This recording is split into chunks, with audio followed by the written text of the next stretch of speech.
What's up? Hey, hello everyone. Wow, so today we are back going to be talking about The Traitors Season 2, Episode 8. We're almost here to the finish line of this season. So, my name is Rachel. I'm Alyssa, and this episode I feel like was the end of an era because we finally said goodbye to Parvati. But I still feel like it was a really good episode. It was a lot of fun, and I was happy that she went out in like a positive way. I feel like.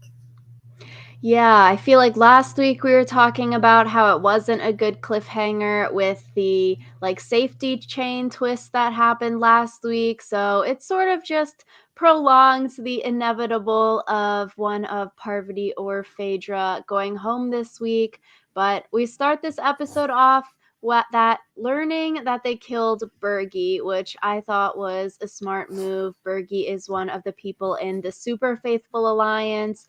He is, I feel like, more of a follower to Peter compared to Trishelle, who was also not safe and up for elimination. I would want to keep Trishelle around because she has beef with CT potentially. She has her own mind and ideas. Maybe you could sway her your way, but also double-edged sword because Trishelle here is pushing for Phaedra to go out. Yeah, I feel like it was also good though because this kind of seemed to lead to the dissolution of Peter's group of faithful Mm-hmm. because it seemed like Peter, now no longer having his like right hand man, was more willing to work with Parvati. And then working with Parvati is kind of what made Kevin suspicious of Peter. So I feel like it'll be interesting to see what the long term ramifications are for like this move because I feel like even though Parvati's gone and Phaedra's probably going to go home soon, like there's still a lot that could happen as a result of this one vote out. I agree. Thank God for Kevin with his bad reads because, like, if they somehow push for Peter to go next week because Kevin is sus of Peter for wanting to work with Parvati this week and, like, her blowing him up at the round table, I'm like, great, yeah, Kevin, keep on going with this idea that Peter's sketch because of this. Yeah, I don't know what Kevin is like. I genuinely don't know what's up with Kevin. A lot of people are saying that like the kind of ditz is the character that he's playing, but then other people are like, no, I just think that he is not that smart. So I think Kevin definitely. I think it's always interesting when there's a player with bad reads because if everyone's a game bot, then it can be kind of unfun because then nothing interesting or new happens. Like if everyone is playing the game perfectly, we know how it's going to go. Exactly. So at least Kevin's trying. His reads might not be super correct, but he owned it after he was very wrong previously. So it's good. He has a mind, thoughts that he is putting out there. They might not always be correct, but at least he's trying. So you gotta give a little bit for that. He's trying, not like a super follower like some other people. But keeping Trishelle, I would say, would be bad for Phaedra since Trishelle is sharing that Dan information, saying Dan threw Phaedra out when he was on the way out the door because he knew she's a traitor, he's a traitor, so we should vote Phaedra out before Parvati. Peter around is bad for Parvati because he seems pretty gung ho on voting her out instead of Phaedra. I agree, though. I agree with Trishelle that they should vote Phaedra out before Parv. I agree with that as well, just because I feel like we've talked about, Phaedra has a lot more friends, and then also I Mm-hmm. think Phaedra also has fewer people who are like just willing to vote her out. Period. Like I feel like some of the Bravo people might not vote Phaedra out, even if they know for sure that she's a traitor. So it's one of those things where you want to get rid of the more powerful player first, because everyone knows that Parvati is a traitor at this point. Like I don't think anyone kind of bought her, you know, pretending that she wasn't a traitor to either Peter or John.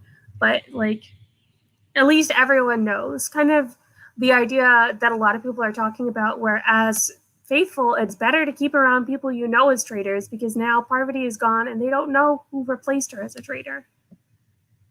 Exactly. We've been saying it all season. Like, as a faithful, your game should be suss out the traitors, befriend the traitors so they don't murder you at the nighttime portion, and then just eliminate the traitors at the end. Because now, oh, sure, you've got Parvati as a traitor, but like we see at the end of the episode, you have the opportunity to recruit, and it's even more dangerous letting Phaedra recruit because of the Housewives Alliance. She's going to just get more powerful with a potential other housewife in their, or I guess, what's below deck. I don't know what kind of show that is, but with another one of like their friends in the turret with them.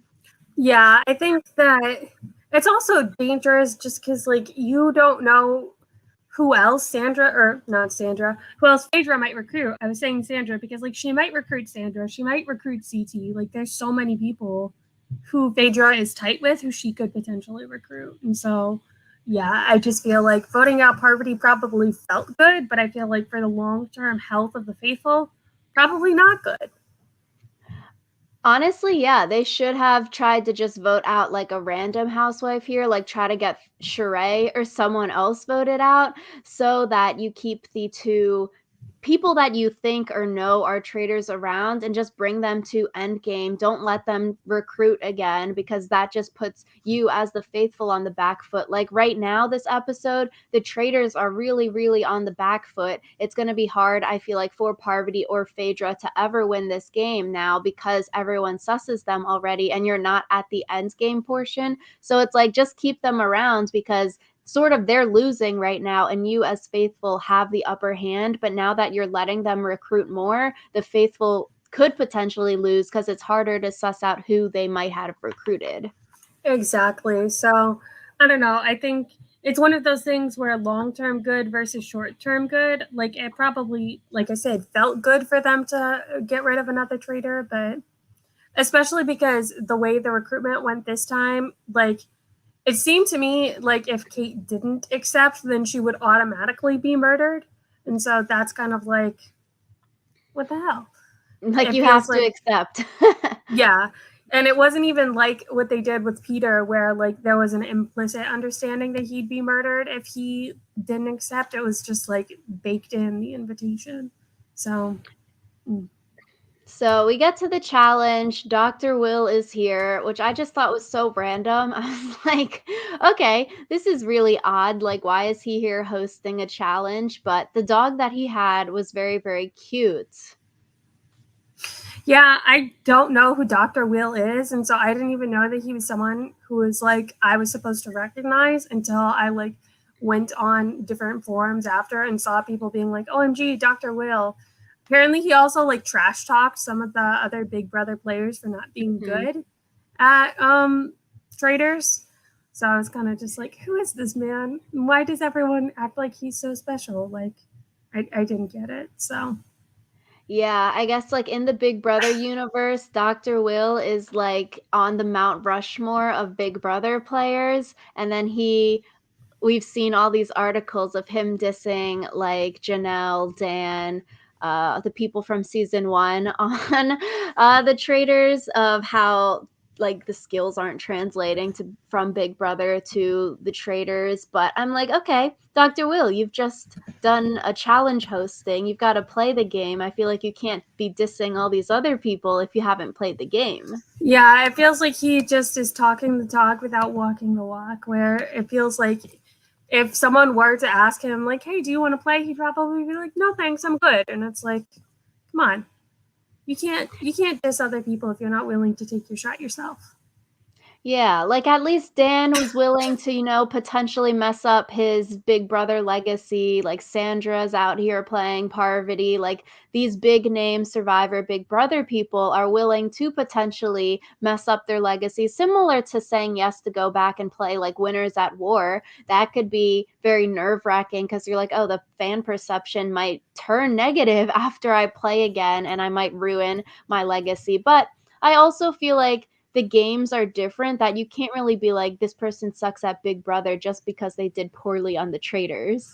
And I feel like also a lot of people, if they like do poorly, like coming back on their show a second time or a third time, that still doesn't really change the perception of the first time. Like, I Mhm. feel like the only person who I have seen people be like, oh, this person like genuinely wasn't a good player and they just got lucky is JT, where people like coming back, they were like, oh, Steven was really the like mastermind behind all of this. Like JT shouldn't have won. Or like JT wasn't as good of a player as we thought, and it was just Steven like leading him that made us think that he was a good player. So I feel like it's a lot harder than people assume to like mess up your whole legacy. I agree. When you said that, I was thinking JT as well, and it's like some people with such big names like Sandra, I feel like you can never take away that two-time winning from her, even though people are like, "Oh, game changers, winners at war, she quit." Like, I don't know, we can talk about it all day, and we probably have at the Winners at War podcasts. Yeah, but I think that it's one of those things where I personally am more willing to like give people the benefit of the doubt if they at least try, because like it is a different game. I think that we talked a lot when Dan got voted out about how Big Brother and the Traitors are different games, and trying to play the Traitors like you play Big Brother is not going to work for you. So yeah. Mhm, and I feel like you gotta give these people kudos for even putting themselves out there to play a new game, to potentially get negative feedback from people on the internet, so it's like, okay, you're not just hiding or saying no to all of these opportunities, but you're actually going out and trying these new shows. Yeah, and I think also it comes with the assumption that everyone is trying to win. And from Parvati's exit interview, it sounds like maybe she wasn't even trying to win the trader. She was just trying to have fun. So if that's the case, then you don't even have to do that much. Because it's just like, oh, I had fun, I entertained people, I'm good. So Mhm. yeah.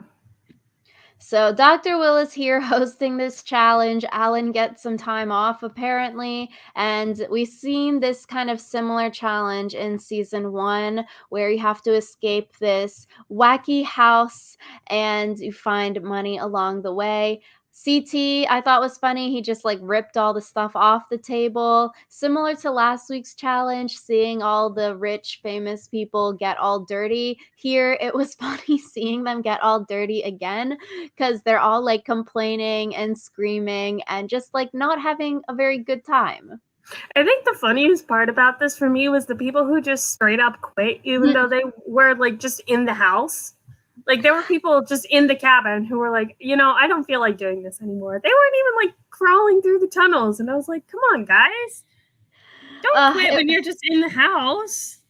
it was funny. Everyone was dropping like flies, and then it was just like the housewives that all quit, and then leaving Kevin there doing the lights all by himself. Then Kevin's like, I can't do this. I need someone to come back. I can't hold the lights and like wander in the dark. I was like, that sort of sucks for him. All of the ladies left him there.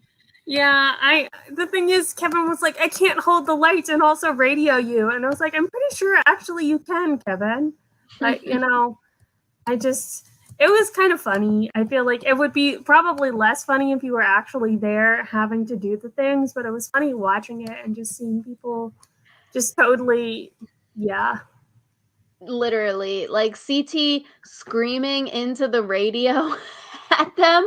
I was like, "Oh my god, this is like very, very hardcore here." But I thought this is a good segment for CT. We see him like going back, helping people out, going back in and out, and then he lets Trishelle take the shield because of what happened last week. And I was like, "Oh, that's nice. He didn't just like take the shield for himself, but he's trying to do a little peace offering because of what happened last time." Yeah, I mean, you could probably also guess. It sounds like CT maybe knew that Phaedra was the other traitor even before Trishelle like kept bringing it up.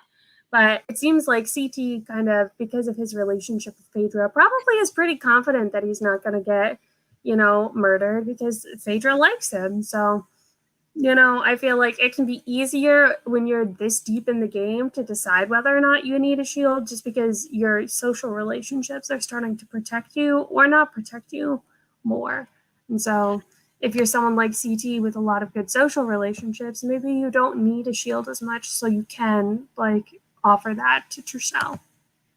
Exactly. Like later in the episode, he says, like, I'm not here for love. So that's an at Phaedra. But I thought it was also funny here when he like gets at to the end and then they're like, "Oh, do you have the gold or not?" And he's like, "The snake in my pants," and then pulls out the gold. Yeah, I was like, what was that? But you know, it was still fun to watch. It was an entertaining challenge altogether. So I really enjoyed this one. I feel like Dr. Will being there was just so unnecessary though. I was like, what did you add to this challenge, sir? Literally nothing besides a different dog than Alan's dog. Yeah. And Alan's dog like disappeared after the first 3 episodes. Yeah, I kind of forgot that he had a dog until you just said that. So It's gone. I liked his dog. It was very cute. Alan says you don't have to share who has the shield. So smart. Trishelle didn't share. Guess it's sort of moot because they have the opportunity to recruit tonight and not kill anyone. So the shield doesn't really help Trishelle here because they're not going to kill. But if they were going to kill, if Parvati didn't get murdered, voted out here, then you would know that the 4 quitters don't have a shield. So that could be a safe, easy kill because you wouldn't necessarily know who out of the people in the tunnel got the shield. So I would have murdered one of the 4 quitters. yeah, and I feel like murdering one of the 4 quitters is good anyway because you want to kind of thin out the Bravo people. But I guess if you were Phaedra, you probably don't want to thin out the Bravo people, but like Parvati might if she was still around. So, yeah. Yeah, sucks for that one Bravo person they killed earlier. Just doesn't get to hang with the rest of the crew. Yep. Not good enough. Nope, but we see Parvati try to talk with John, talking about the Ice Queen stuff, and starts crying. And I was like, okay, this is pretty good from Parvati's end because she's not necessarily lying about what has happened to her in the past 2 years. So, like, even if she's sort of acting and like bringing up these emotions and feelings, it's also probably a little bit not acting because she did go through a lot in the past few years. So I feel like that's good that like okay you have some truth to it but also maybe stuff is like for the game and stuff like that but maybe more people would believe it because you have like this stuff did happen. Yeah, I think the best lies always have a grain of truth to them.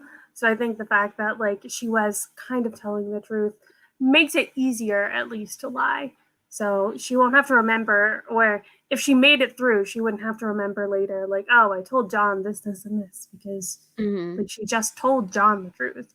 So yeah, I feel like the conversation between Peter and Parvati and then the conversation between John and Parvati, like you began to see there was a way that she could have gotten out of this if they had been a little more gullible, but Yeah, I was like, "Oh, I wonder if people are actually believing her or they're just placating Parvati," but it seems like Parvati, Phaedra, everyone's like, "Yeah, they're probably traitors, so we're going to vote one of them out and then maybe the next one next time." Like there's not as much like suspicion, but they're like, "Okay, we might believe you that you just trusted Dan and you befriended him and you were wrong, but we might still vote you out because you're probably a traitor. So, like, all of your reasoning isn't necessarily swaying us one way or the other." yeah, I think that's part of why I feel like Parvati should have gone harder on the like I just trusted the wrong person like right after Dan was voted out Hmm. because I feel like now that she's waited this long, it definitely feels more like scrambling. Yeah, so we get to the round table. Trishelle is throwing Phaedra's name out, the same reasons that we've said. John throws Parvati out too, so it seems like John didn't really necessarily believe that conversation. Maybe he believes it, but he still wants to vote her out, kind of thing. Peter is getting some heat now. He's looking a little bit sketchy, which I think could be very interesting for next week. It could be the Traitors or here Phaedra and maybe Kate's saving grace. So maybe next week Phaedra can be like, Peter, you're very, very sketchy. Maybe she can get Kevin and some others to try to vote Peter out so it saves her and then Kate's not all alone. Yeah, I feel like for Kate though, maybe being all alone is the best case scenario just because then she doesn't have to answer to anyone else. And you know, she can just do what she wants. And I feel like she also doesn't have a lot of suspicion on her. And if Kate tries to protect Phaedra, I feel like that where might be where she ends up getting herself in trouble. Yeah, I feel like for Peter, being called out as a traitor potentially is useful for him because now the traitors won't murder him in the nighttime portion because they're like, okay, we can try to banish Peter at the round table. We don't need to murder him at night. So, low key, Kevin throwing him out there could be helpful for Peter because he won't get killed at nighttime. I thought it was interesting that Phaedra picked Kate. I think it could be good because you could try to throw Kate under the bus before you too. Because Kate came late into the game, you could be like, Kate could be sketch. Maybe she came in with a secret power. Maybe she came in as the fourth traitor and try to throw her under the bus because she came into the game late. I feel like people would believe just that sketchy. Like I would have voted Kate out because if you're coming in late, you probably have something. Yeah, I guess I saw something that said they couldn't vote Kate out the first day that she was in, so maybe that has something to do with Mm. it, where people are just like after Kate's first day, they kind of had bigger things to worry about. So I feel like it also might be like if she had something, she would have used it by now. So Yeah, I would say it could be useful in like the sandbag portion of the game at the end where you're like, do you continue the game or are you ending the game now? I feel like you wouldn't let Kate stand there at the end of the game to potentially split the money because she came in late. If she were there, I'd say let's keep playing the game and vote someone else out because I just wouldn't want someone who came into the game late at the end because it's more likely they probably came in as a traitor even though Kate didn't and she came in as a faithful. If she does accept tonight, then I feel like she's a traitor and then you'd vote her out. yeah, I don't know. I think that Kate, her personality is a lot like Phaedra's in the fact that she's like kind of larger than life. So I feel like she Mm. might be able to get away with it. Yeah, I feel like it'll be very interesting. I thought Phaedra could have recruited CT, would have been fun to see if we see their friends, lovers, friendship in the turret together. And that could have been interesting to see CT switch from faithful to a traitor. It also would have been sort of funny if Phaedra asked Peter again and now he has to say yes, otherwise he's being sent home. So I thought it was interesting she picked Kate. I wouldn't have guessed it. Yeah, I feel like with CT though, he's one of those people because he's a big gamer, people kind of expect him. So if you want a trader to win, maybe you decide to pick someone who maybe isn't as expected, but will still play the game well. And I think Kate kind of marries the two, where like she's not a gamer, like she's not Sandra or CT, but she's also not one of the other housewives who maybe don't know as much about how to play the game. Yeah, like Kate has experience from her first go around, has experience this time, which could be useful for Phaedra. I do think it's going to be interesting in the coming week. Can Phaedra get out of it? Like, are they able to throw Peter under the bus and get him voted out next week? Or is Phaedra's game sort of on the downhill now and she's about to be out the door and Kate's going to be solo? So I think it'll be very interesting to see how Phaedra navigates this because it seems like she's in a lot of hot water right now. Yeah, I'm not sure that Phaedra will be able to get out of it, but it'll be interesting to see how far people are willing to take their social relationships in the sense that, like, maybe Phaedra is going to like have enough people who are so pro her that even if they think she's a traitor, they won't vote her out. So Yeah, Phaedra's got a lot of friends. Maybe the other Housewives Bravo people are like, we like her. If she wins, that's great because a friend is winning the money, so we're fine with it. Otherwise, the faithful are splitting it potentially 2 or 3 ways. yeah, I do wonder because some people have said like online that some people's appearance fees are more than like the like prize money at the end. Mm. And it seems like they don't really care as much about the prize money. Like three or four people walking out losing $4,000, they were all kind of just like, meh. No, it seems like the prize money isn't enough to really like inspire people that much.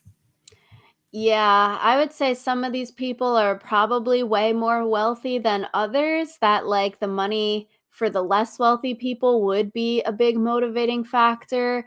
I would say housewives probably not as much of a motivating factor, considering I feel like their shows are always how like rich they are.